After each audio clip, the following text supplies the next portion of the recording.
मतलब जिस तरीके से भाई ये अनाउंस हुआ है ना, अगर आप पहले तो पूरा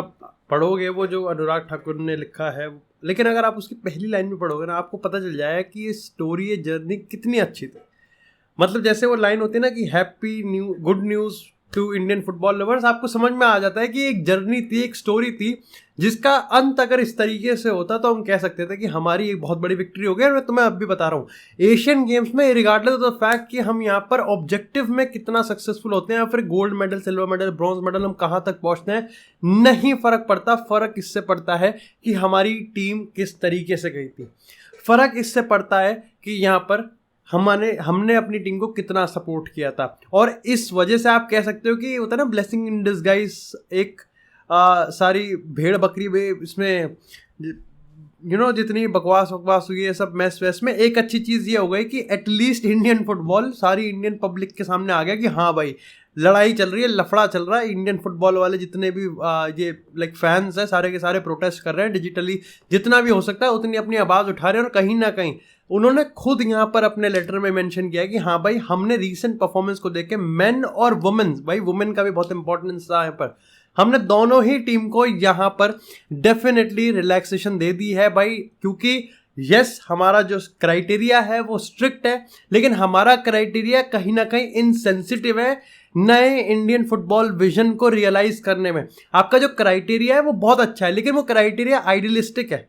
भाई प्रैक्टिकल में आओ, आपने कुछ नहीं उखाड़ा पिछले 10-15 सालों में, और अब जब सही में इंडियन फुटबॉल फैंस बिलीव कर रहे हैं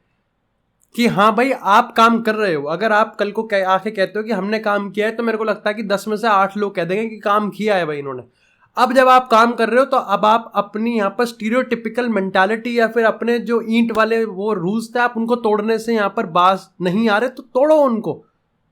and this is what they did, ये इनको कर देना चाहिए था। लेकिन जिस तरीके से कहीं ना कहीं ये सारी चीज़ें हुई है ना, हम डेफिनेटली एशियन गेम्स पे थोड़ा सा बात करेंगे, लेकिन मैं आपको ये समझाना चाह रहा हूँ कि आज जब आप डेफिनेटली यहाँ पर इस चीज़ को शेयर करोगे, अपने दोस्तों को बताओगे, तो कहीं ना कहीं ये चीज़ ज़रूर मेंशन करना कि एक टाइम ऐसा भी था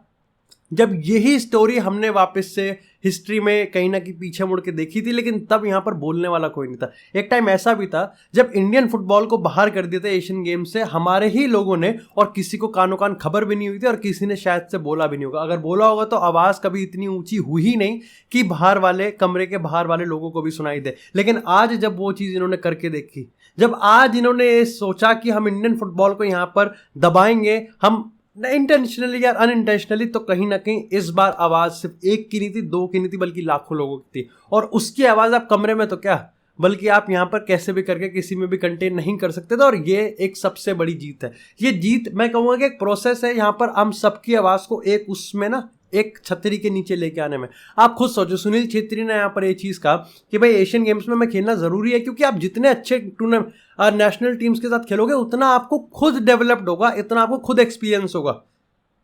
भाई आप यहाँ पर कब तक 8वीं क्लास का ही पेपर देते रहोगे? आप 8वीं क्लास का पेपर देके आप 9वीं में जाओगे ना, आपको 9वीं का पेपर देना पड़ेगा ना। अब आप 9वीं के पेपर में ये थोड़ी कह सकते हो कि यार 9वीं का पेपर तो शायद से 8वीं से टफ होगा, और मेरे को तो फर्स्ट आने की आदत है, तो मैं तो 8वीं का ही पेपर देता रहूंगा। अरे यार, आपको अगर ऊपर बढ़ना है तो आपको अगली क्लास का पेपर देना पड़ेगा ना। And this is what Indian football had to do. हमने इस साल हमने प्रूव कर दिया कि हम अपनी क्लास में, अपने जिस उसमें हैं, हम वहां पर टॉप कर रहे हैं। We need to level up our game, हमको अपना गेम बढ़ाना होगा। और आप देखो, अगर इसकी अगर हम बात करें, यहाँ पर जापान है, साउथ कोरिया है, चाइना है, उज्बेकिस्तान है, किर्गिस्तान है, ओमान है, अगेन यहाँ पर हम लेबनान हमसे जस्ट नीचे है। लेकिन आप अगर इंडिया की रैंकिंग की बात करोगे 18 है, लेकिन आप अगर 9वीं 10वीं की बात करोगे, हम यहाँ पर अगर टॉप 8 की बात करें, खेल सकते हैं, हम आंख से आंख मिला के खेल सकते हैं, और हमने खेला भी है। और पर्टिकुलरली जिस मोमेंटम के हम साथ है, मैं यहाँ पर बिल्कुल भी ओवर कॉन्फिडेंट नहीं हो रहा है, बुलिश नहीं हो रहा है, लेकिन मेरे को कोई भी रीजन लगता नहीं है कि मैं अपनी इंडियन टीम पे यहाँ पर क्यों ना भरोसा करूं कि वो यहाँ पर एशियन गेम्स में जाके अच्छा खेल सकती है। हमारे पास वो टैक्टिकल एबिलिटी भी है, हमारे पास मोमेंटम भी है, और हमारे पास वो एक्यूमन भी है। और ये चीज अलाउ करके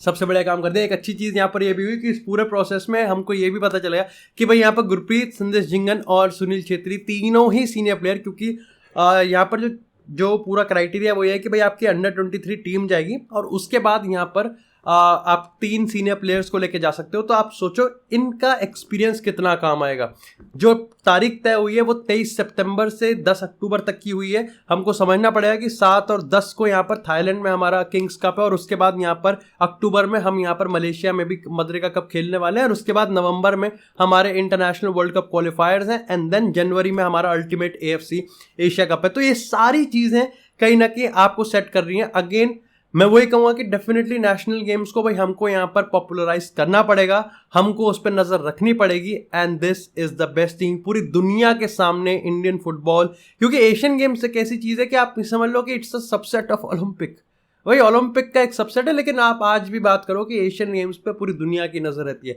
एशियन गेम्स पे कहीं ना कहीं हमारे आस पड़ोस के देशों की नजर रहती है, एशियन गेम्स में हमारे पूरे भारत देश की नजर रहती है। और वो इंपॉर्टेंट है कि इंडियन फुटबॉल को अब मौका मिला है, इंडियन फुटबॉल को पता है कि उन्होंने ये चांस को अर्न किया है, तो वो इसको गवाएंगे तो बिल्कुल भी नहीं। और पूरे सालों में हमेशा डेफिनेटली कन्विक्शन पे कभी भी सवाल नहीं खड़े कर सकते, लेकिन इस बार मैं डेफिनेटली कह सकता हूं कि 10 में से 15 नंबर मिलने वाले हैं अगर हम इंडियन फुटबॉल के एफर्ट्स की बात करें, उस टीम के एफर्ट की बात करें। और मैंने तुमको कहा था ना कि जस्ट इमेजिन क्या उनके मोराल पे कितना बड़ा असर पड़ेगा जब उनको पता चलेगा कि उनके खुद के लोग ही उनको यहां पर पीछे धकेल रहे हैं, लेकिन आज उनके ही मोराल पे कितना बड़ा असर पड़ेगा, और पॉजिटिव असर पड़ेगा